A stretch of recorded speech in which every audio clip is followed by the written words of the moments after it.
Today, we journey into the world of design maverick Piet Hein Eek. Discover his unique approach to balancing creativity and social life, his unconventional management style, and how he manages a creative company. It's time to dive in. Hello, how are you? I'm fine. Good start. So. Long distance. Long distance. We had a little bit of a technical issues to deal with earlier on, but here we are. We made it. Very proud of us. Yeah. Well, you were there all the time, I think. So it's me who was spoiling the party. So.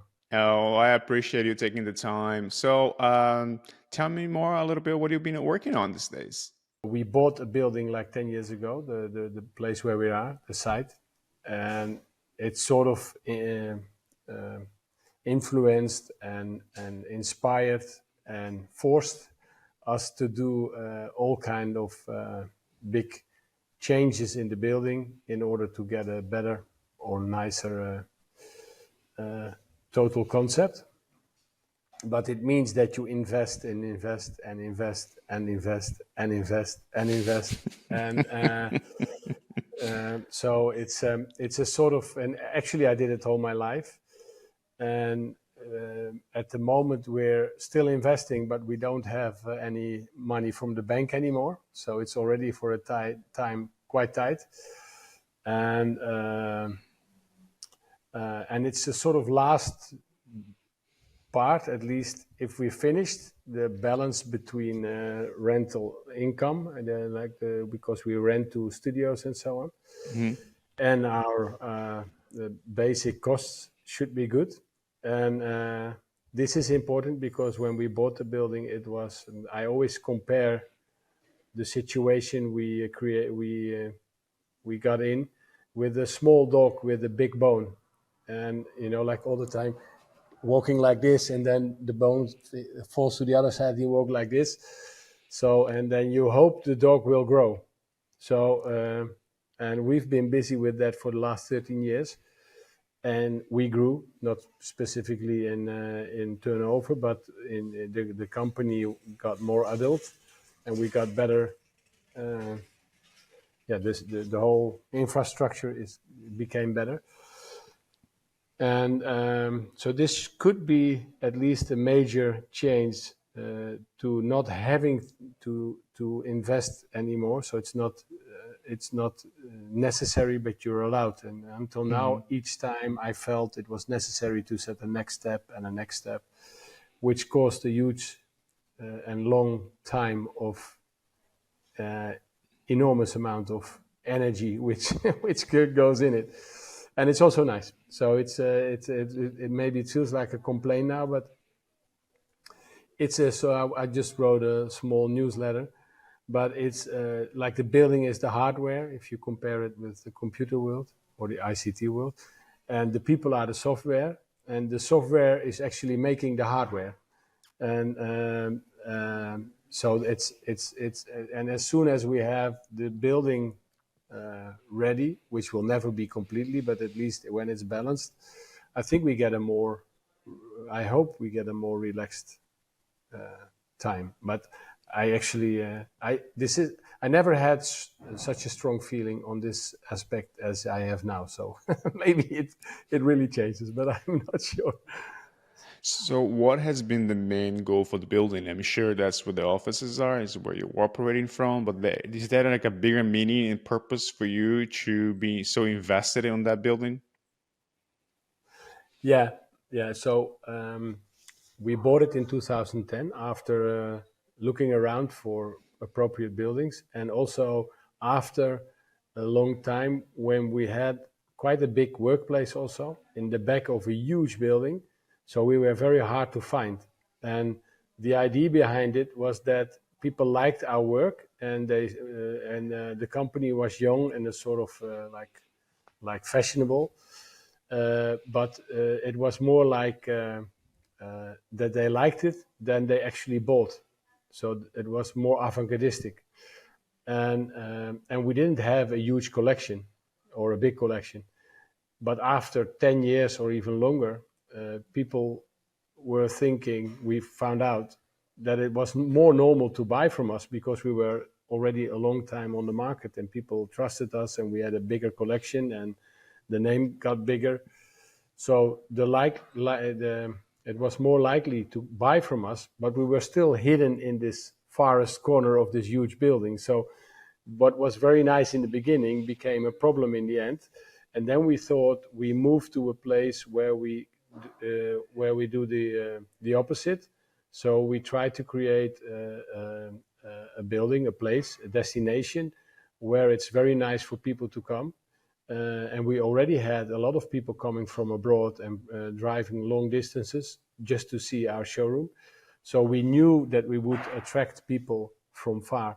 So the whole idea was, if they come, we should give them a nice experience. And we thought, or I thought, with only the collection, after 2 times you've seen it, and then you're not a destination where you can go more often.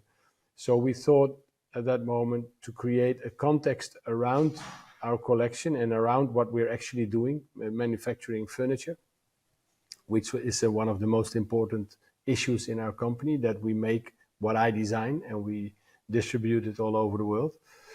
And but to make it more interesting, we thought we're going to combine it with art, with a shop, with a restaurant, or at that time a lunchroom. And then we bought this building, and instead of 6,000 or 7,000 square meters, it was like 12,000 square meters, or 11 at that time. Now it's 12. So it was almost twice as big as we needed. So we exaggerated just everything what we wanted to do. So we started renting studios to young designers. We made a gallery for art instead of art above the sofa. We made a huge restaurant instead of a lunchroom. We made a shop instead of products around the counter. So we just made everything very big. And in the end, like years later, 5 or 6 years later, I thought we couldn't have done it smaller. At least the concept needed this size, but we didn't know that at that time. But when you have the size, you also have the problems which belong to that size. Yes. And that's the small dog walking around with a bone which is too big. So we're still walking around with the bone which is too big, and I hope in short time it will be the right size. I love that comparison. The small dog with the big bone. That's a great comparison to the situation. But how often do you feel like this is something that's been happening for the last decade, as you mentioned, going back and forth with the building? Do you feel sometimes dealing with that situation kind of put yourself away from what you really want to do in terms of creating the furniture? Or have you been able to manage to do both at the same time? A lot of people actually ask me, because in general the company is quite big. So we have like around 100 employees. We have a restaurant, a gallery, a hotel, a shop. So there's a lot of different activities. And of course, when you hear that and you compare it to a designer who just works in his design studio, you think the designer will design more, and Piet is not designing that much. But I always say that a designer has to send his own invoice, and if it's not paid, he has to call himself to get paid, and he has to do everything himself. And in my case, we have a big team with people who are very good, I think. At least I don't have to do a lot of things which other designers do have to do. And if you compare me to a lot of other designers, right from the beginning until now, I always focused on the whole process. So from the idea until the consumer. So for me, it has been important that it's a nice design, that we're able to make it for a certain price, which is beneficial for the product also, and that we find a client, and that the client wants to buy it. So it's the whole process from idea until consumption, or until the client. And in terms of the restaurant and the hotel, it's the guests who come. You want to offer them a nice evening or a nice dinner. So if you think about this generalistic or holistic approach, it's not so strange that you also try to create the world in which this happens. because then you have more control and yeah, it's like you create. That's the hardware software part. You know, if we get guests to our place, we're able to give them the experience we want.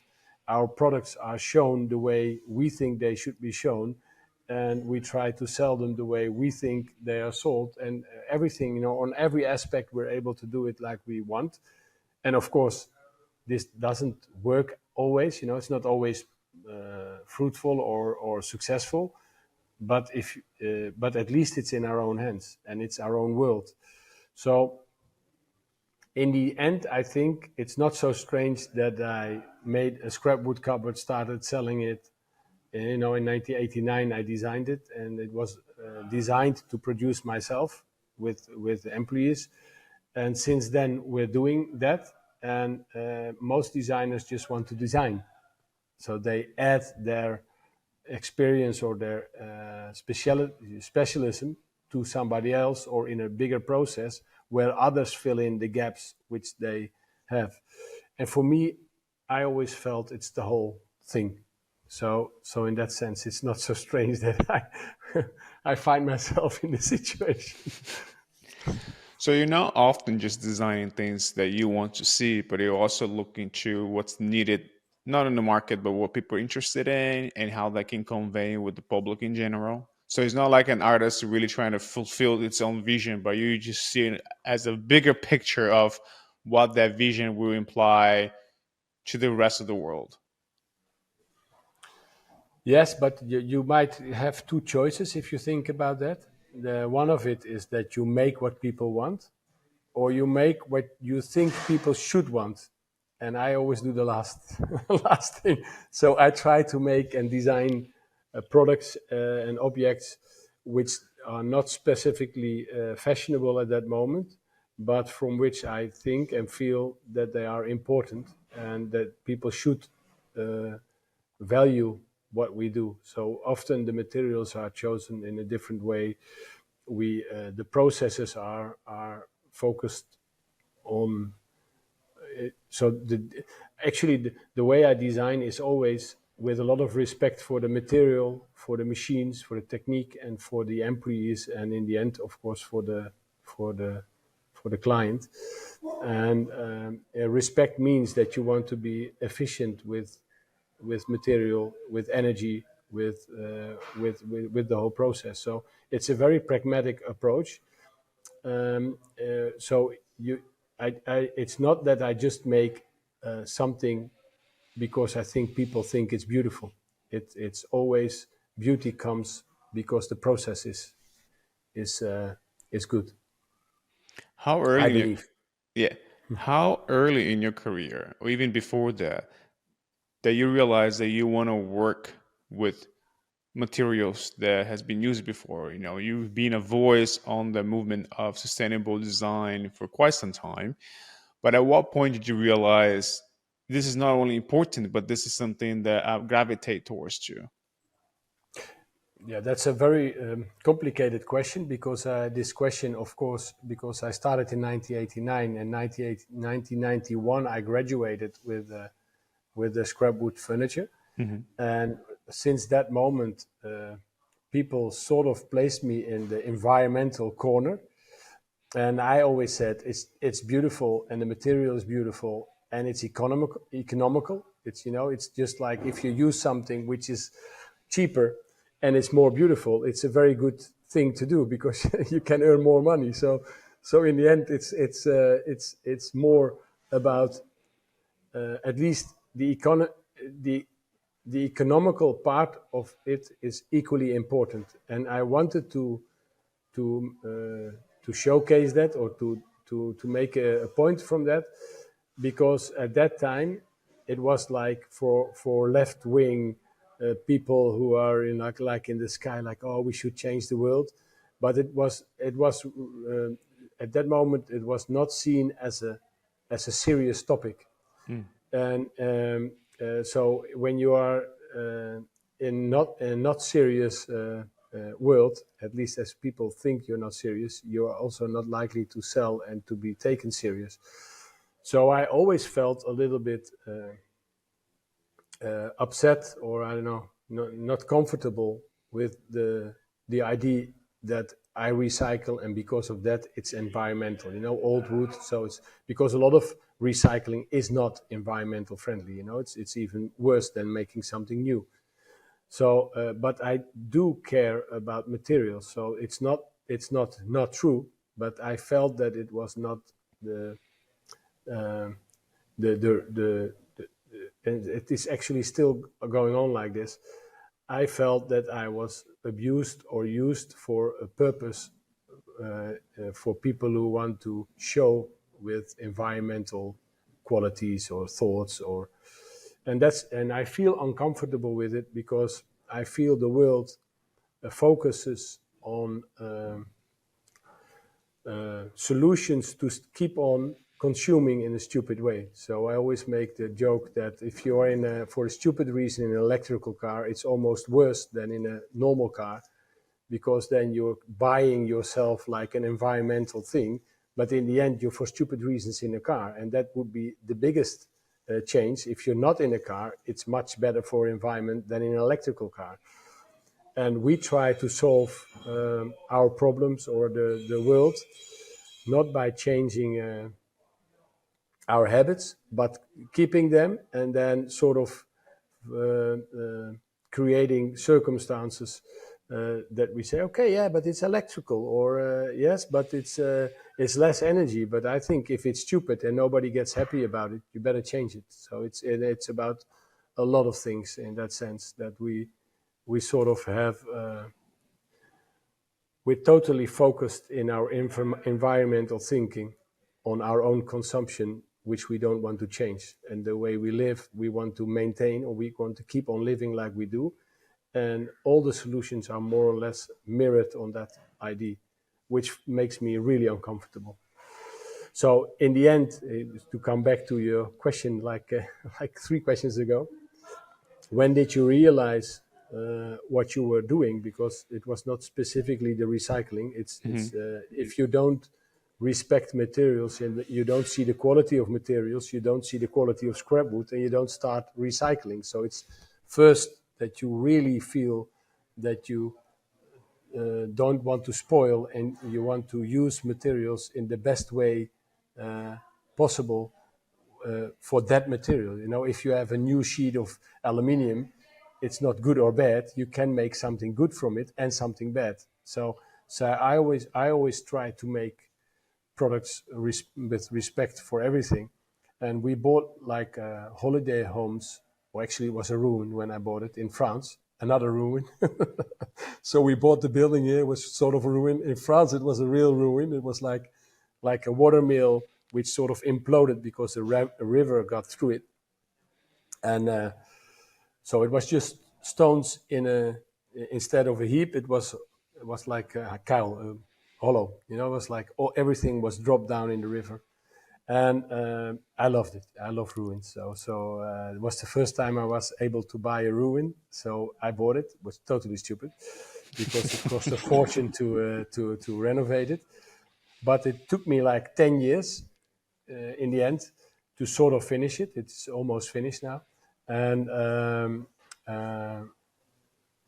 then while working on it, I realized why it was there. Apart from the river and the water mill, everybody understands that you need water for a mill. But in the end, I walked around in this area, or in the spot in the small valley, and I realized after a while that they made the dike as short as possible, and giving the possibility to keep as much water as possible, to give capacity to the small work, big capacity. So the location was perfect.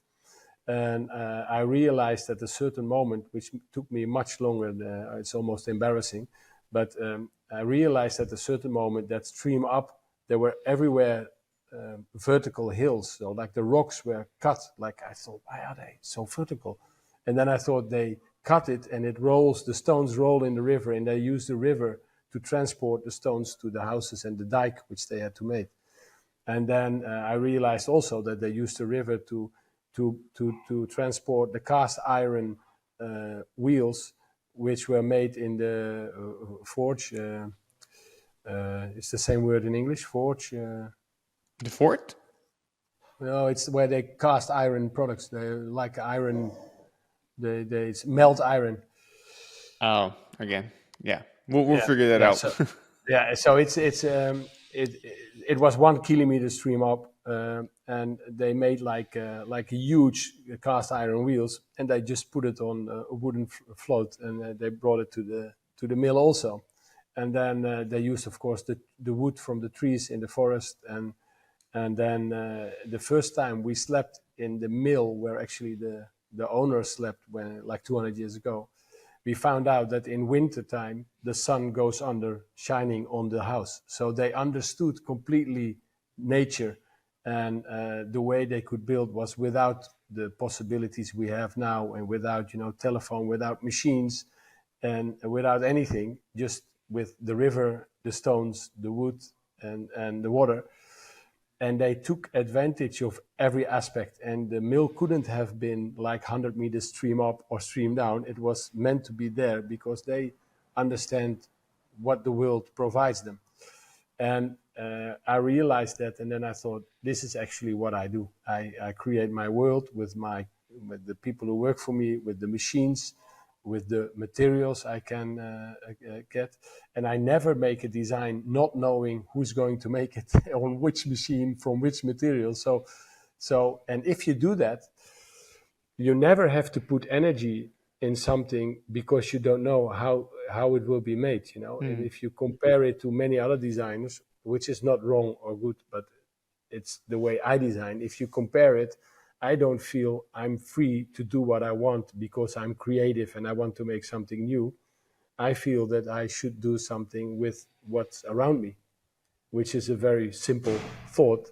And actually, that's the way I've been my whole life. So it covers every project and every single object I make, every change in the building. It's always full of this awareness, which became an awareness, and before it was instinct. So it took me 30 years to find the story, which is convenient. It feels good.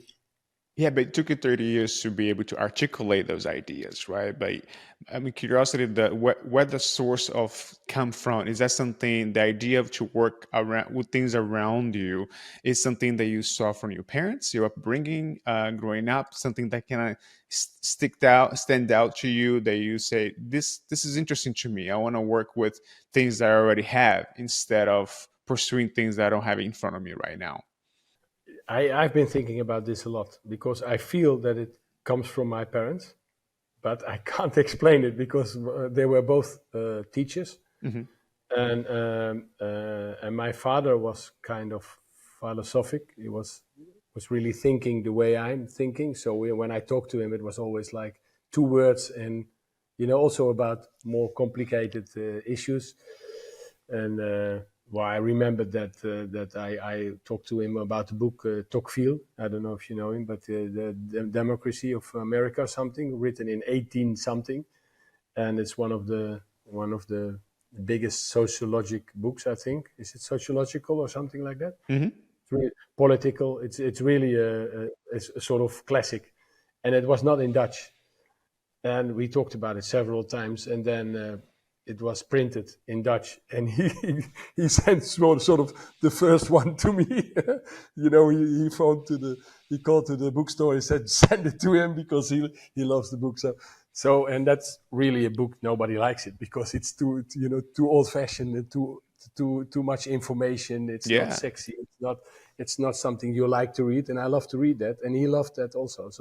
So we were sort of liking this way of thinking to sort of find the truth behind things. And I don't know, maybe it's that I want to. I feel a deep urge to keep things simple and explainable, and I use it always. If they come here to make this heating and they do a proposal and I don't understand it, I said, if I don't understand it, I don't want to have it. So I don't want a computer which I can't predict, which I can't, I understand. I can't, I'm not able to I'm very bad with computers, like you experienced. But if they send me a system, I want them to understand the system and me to explain what there's actually coming out of the computer and why. And they actually never know. So I don't buy it. I just go on until I find something or a solution which everybody understands, which makes it more closer to your own nature. I'm connecting the dots here a little bit because earlier you said that the people that works for you is the software and the building is the hard drive. And now you're talking about like the software people that you don't, if you don't understand, you don't want. It's almost like the people, right? If you don't get the people, if you don't work well with you, you don't really want to work with them. You're not going to bring them to be part of the team. So there's a very straight line of thinking here that's coming across that for you that I find it quite interesting, but also did you had the chance to talk to your father about the early days of your business and the idea behind it? How do you want to approach more on the physiological level? Yeah, we didn't have a lot of contact, but if I called him, we were talking about this kind of topics. Sure. So that's why I tell this story, that I know that he always that we always had conversation on this level. And when of course when you go out of home, how do you call it? When Go away? go away, Yeah. then the conversations become less like daily, and then you get more awareness about what the essence is of your contact. And we had this kind of conversations always. So I just described where I was and why I did something and what went wrong, or and could be on every level. And it was always like, oh yeah, well then you you should do it like this, like Yeah. very practical and simple. So, but I think it's also that you try to, and that's not always working, but you try to understand what's happening and the people around you, and as long as you can get your finger on it, you can really understand. Then it's more easy to cope with it. So, but it doesn't work always, I must say. No, well, that's part of life, right? Yeah. But now you're a father. Is that something that you tried have those conversations with your kids to have more of a deeper dialogue about the issues, or understanding the purpose of the feeling, the motivation? So I have a twin of 25, they're all girls, and the oldest is 27. She just apped me this morning and said that she would really love to have more contact with me because she's in Amsterdam.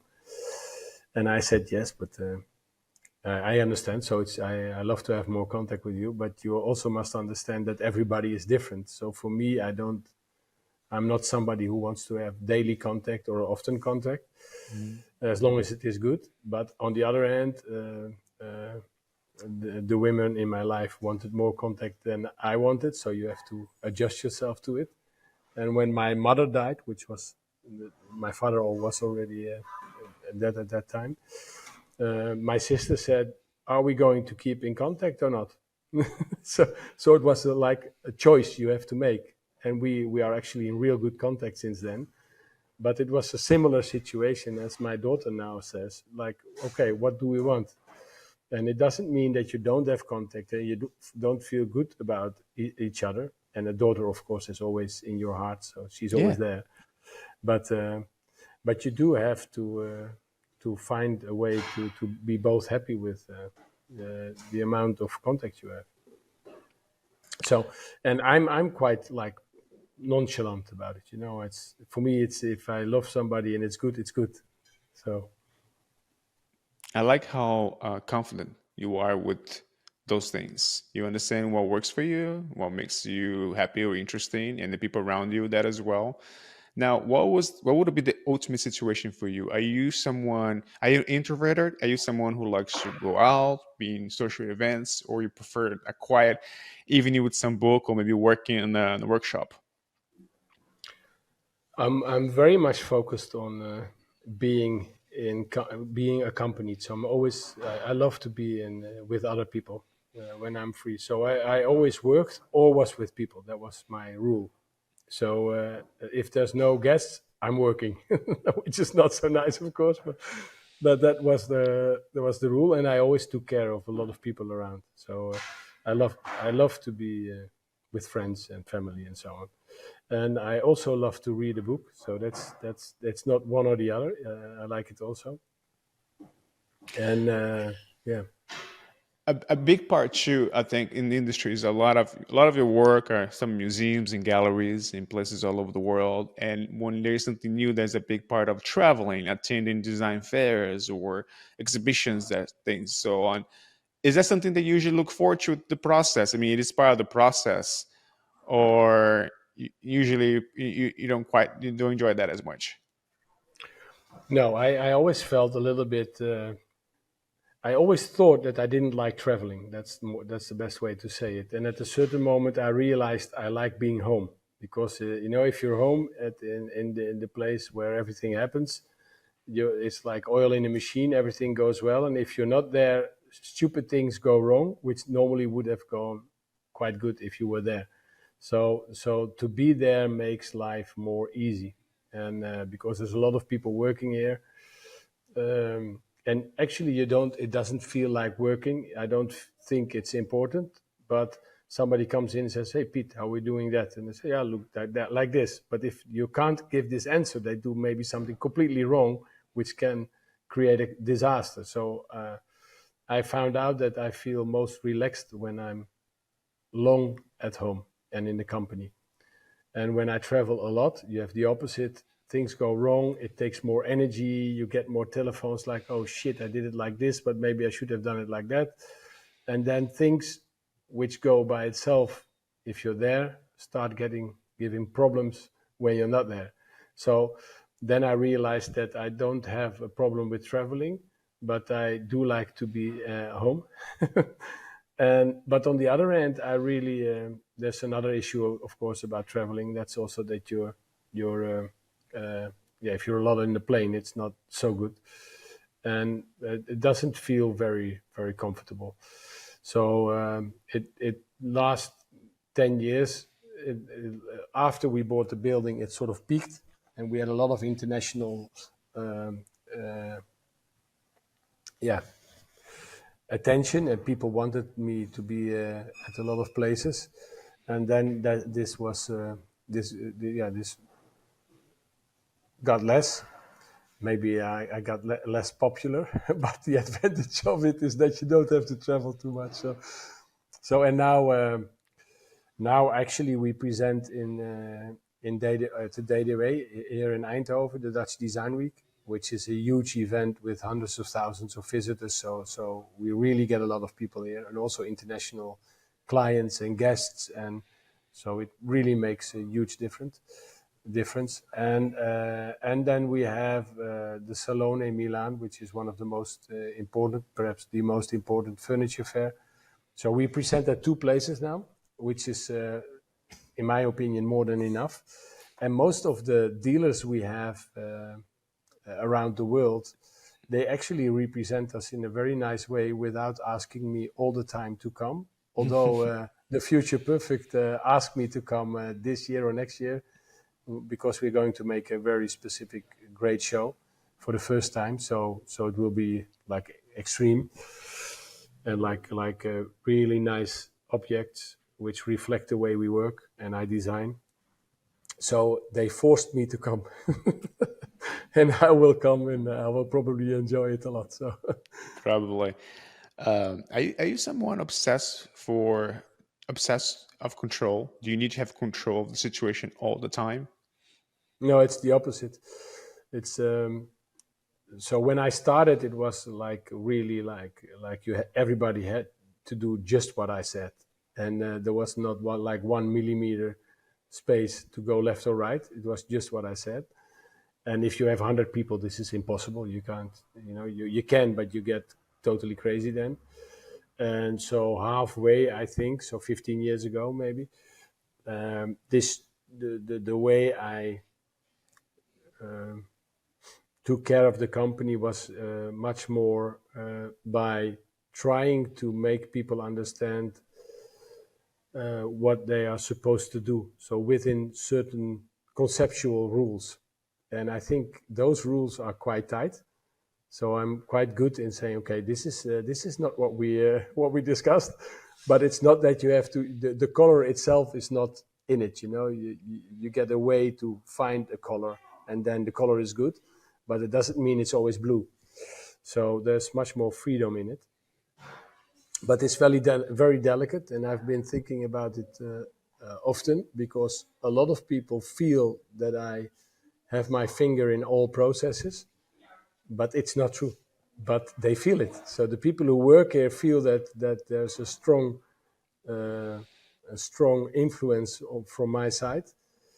But if you see how much energy I put in it and how often I go to tell them what to do, there's actually a total freedom. But they feel that they have to sort of behave or perform in a certain way, which is a sort of rule in the company, but I don't understand it. So, but sometimes you might say it's like culture. There's a culture in the company, the way the way you make things, the way you behave, and sometimes it's also not good. But I think there's something like that. But I think in every company, in every process, it's often also been the source of investigation. If you take away the influences which everybody says is important, it doesn't stop. You know, economy doesn't stop when all the banks are bankrupt. People still want to buy food, and they go to the bakery and they're going to exchange things. So you get a new economy. But when you think about economy, you think that it's necessary to have it the way we have it. For example, the stock exchange companies. If I ask somebody what is the percentage of the whole world economy of those companies, everybody says way too high. I think it's just like 5% or something, or 3%. But everybody thinks it's like 50% or like, like a lot, because it's so important in our news. But in the real economy is you buying bread from a bakery store, and the bakery goes to the meat store or clothes, and that's the economy, and that's all people doing things together. And I think in a company it's the same. In the end, I can feel very important about what I change or what I ask, but 99% of what they do it because they know what to do, or they feel that they know what to do, and it's not always like left or right. Sometimes they have to choose, or often they have to choose, and they make a choice. And of course, most of the time it's a good choice. And then you don't talk about it because it was good. You talk about when it goes wrong. So I think in real management and managers are far less important than we think. So that's also for me. If you were to describe the culture within your company with a few words, what would they be? I don't feel that I'm really good at this, actually. So I have some people who are extremely positive, and I get less cynical, but I'm not so positive about people, but I'm not so positive about myself either. So I think people are making mistakes all the time, and they are actually uh, yeah. But it's not negative. It's like more like realistic, because then if something goes wrong, you can be very angry if you think it should have been right. But I always think there's so many things which go wrong. It's normal. If it goes, if it's well, or it's well done, or things go well by itself, it's like a miracle, because it always takes so much energy to make things Yeah. go. If I have a plan, it's never like the plan. So, and I often also think that people sort of, if something works out, they are really proud, and if it doesn't work out, it's because of others. So it's the circumstances which causes it that it fails, and if it doesn't fail and it's a success, it's because of you. But that's of course stupid, because if it was you, you wouldn't have failed also. So I always feel you're lucky if it works out, and it's normal when it fails. So then But it feels like sad, but it's less, it's less compromising in your mind. I think it's more realistic. Yeah, I can see that. I can definitely see that. Is there anything that you wish that you were better at? Anything specific? I always feel that I am who I am. So um, I think the biggest struggle in life for everybody is the fact that if you're positive, you the results are better. If something goes wrong and it's really horrible, and you're angry at somebody, he performs less than when you say, shit, it was not good, maybe next time like this, then because he feels shit anyhow, because it went wrong. So to find the right attitude, positive attitude, as much as possible, I think that's the biggest struggle. No, I think there's a lot of people can relate to that. It's a crazy world, and nowadays everybody try to balance themselves in a way that can live a happy, productive life. But what does that mean? Right? That means very different things for everybody. Some people happiness is being able to only afford food. For other people, it's something completely different. But Yeah, is I think for us that work in this industry, there's very much having creativity and design. There's a level of consume behind as well in architecture and art. We have to allow ourselves to not forget the humanity. That not everybody has a luxury. It is a luxury to be able to have those conversations and experience that, because people has much bigger problems and priorities just to be able to survive, and that would be most of the people in this planet. So I think what you mentioned, and I had opportunity to talk to a lot of people, is that as much as we're privileged to be here and be doing this and have those conversations, we understand there's a much bigger world and much bigger issues ahead. yeah, that's sure. Yeah, that's the other thing. Yeah, that's the That other if you, thing, the small other thing. yeah, no, it's that's also something in the West. I think at the moment that we had the World War. Now there's of course a war in Europe, but we're not fighting it. My father was in camps in Japan, in Indonesia, so in Japanese camps, and my mother had a completely crazy mother. So they both had like a sort of very very tough childhood, Hmm. and then we had those parents, so we got it sort of by first hand, their experience and their character, and then we are already much softer and nicer and having less problems. And although some people might say, "Oh, Pete, you had a lot of experiences," but I feel I've been raised in a really loving environment. I often felt when I was older that it was a miracle that they were so nice to me because I was horrible. I was really fighting every day with everybody almost.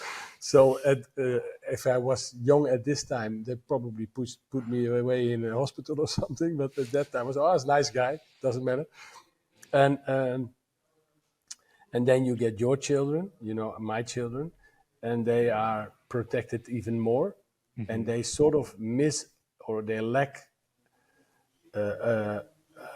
what like priority, like in life, what's important. So if you think about what you say, that there are so many people who are just happy to have food, and then and here they talk about all kind of shit which is made by industry, and they eat so much that they are unhealthy. Hmm. And all this kind of luxury things. So I think this is a sort of strange thing, negative thing about having the prosperity which we had such a long time, that it also creates people or creates thoughts which are not appropriate for us anymore. You need some shit to find yourself, I think, Yeah. and I feel that that's one of the big struggles of many people at the moment. That in the rich world. I read something, and I might be paraphrasing, but something said that tough times make gray men. Gray man makes easier time. Easier time makes soft man. Soft man makes tough times. Exactly. Yeah. Yeah. I think we're in. this we're sort of in this process. Yeah, yeah. Well, before I let you go, I want to thank you so much for taking the time. I think it's been super insightful to be able to talk to you a little bit more and get to know you as well. But there's three questions I ask everybody that comes to the podcast, and you're no exception. So number one, I would like you to recommend as a book. Could be something that's very special to you or something that you A read book, recently. a book. A book and then a movie or Okay, TV show. And last, who should we invite to be here in the podcast next? The next guest. okay. The book is Daniel Kahneman, which is Thinking Fast and Slow. Hmm.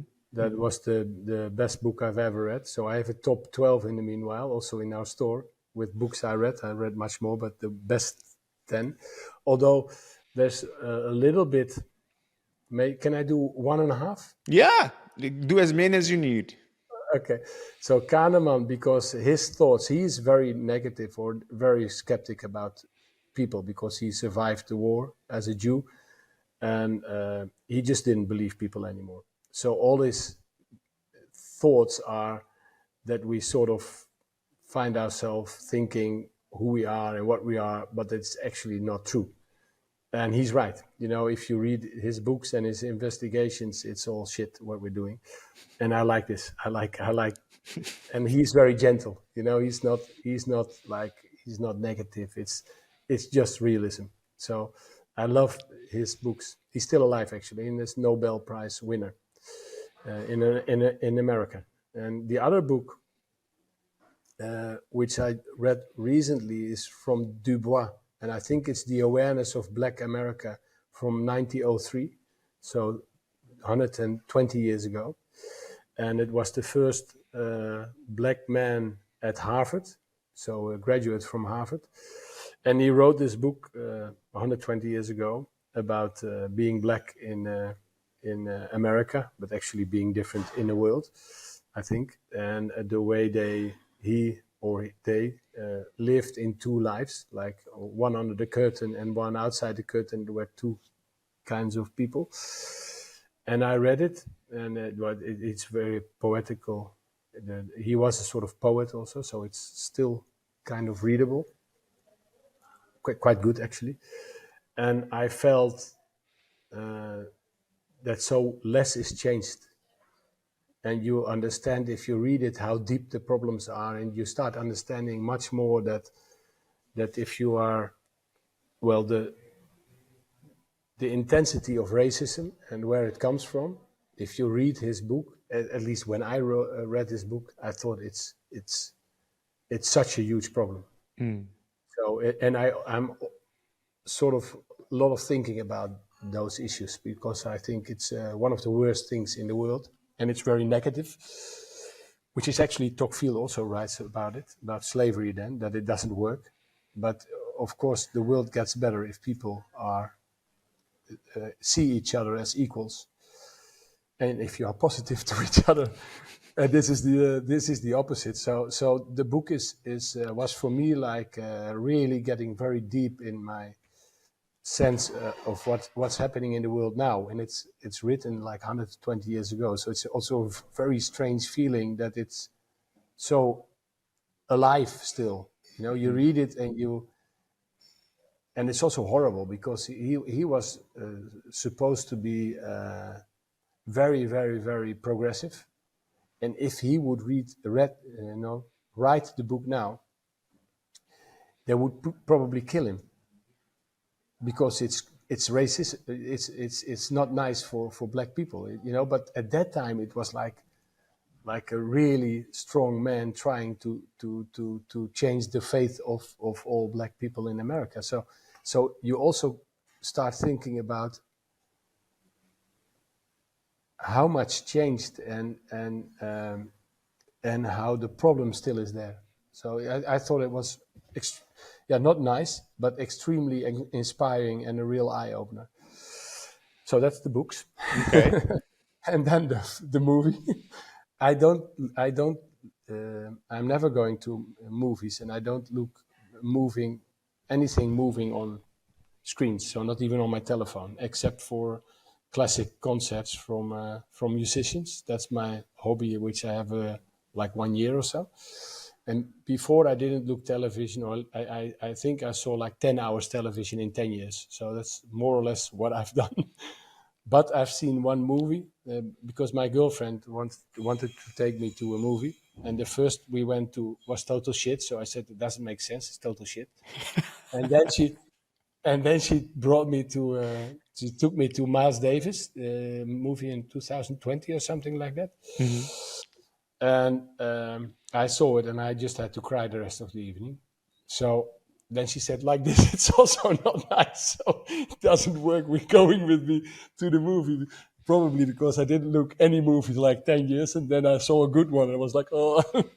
So in the end, I never look at film or anything. But I love the movie of Miles Davis because it's a sort of also honest story about his life. Mm-hmm. And his genius. You realize that some people are from another planet in terms of what they're able to do, and then they don't hide that he's horrible, that he's been really bad for his wives, but in the end, it's a sort of I don't know, a miracle. You're looking at a miracle. So that's I think that's really, really inspiring and beautiful. And also the way it was made was good. So that's, I would say, okay, if you have to choose, but I'm not an expert. So Sounds like a good recommendation. Yeah. And then who should we invite next Yes. time? It should be somewhere, maybe Kahneman. Anyone, could be any part, anything related to art, creativity, musician, anybody. He's a philosopher, I think. I would like that, but Wait, who you said a philosopher? yeah, Kahneman, the writer. Yes. Kahneman. Yeah, Absolutely. He's 90 or something, so he's not. But I would love, I would love to see an interview with him. Yeah, who knows? We might be able to pull this off. Now, for us, anybody who can give us perspective of life and how to engage in different capacities, because for us, what I see it is, the creativity is an extension of our experiences and beyond. So anyone who can talk about and articulate those very well, it's interesting to have a conversation with. So, but maybe he's not interested in this topic at all. But he Maybe. knows, he understands people like. That's why I like him so much. So maybe you refer to a designer who's completely mad about what he writes. So Never why know. is that? Well, we don't know until we try, right? So we're happy to give it a shot at this. Pete, thanks so much for taking the time. I had a wonderful time just talking to you, getting to know you as well. And I think everybody who's listening, a lot of people are going to be watching this, is walking away with a lot of great information. Thanks again. Thanks. Thank you. Experience the world of art, design, and culture through Minded Podcast. Engage with groundbreaking artists, visionary designers, and cultural influencers and delve into their creative processes. Minded Podcast, powered by the CDA. New episodes every Tuesday.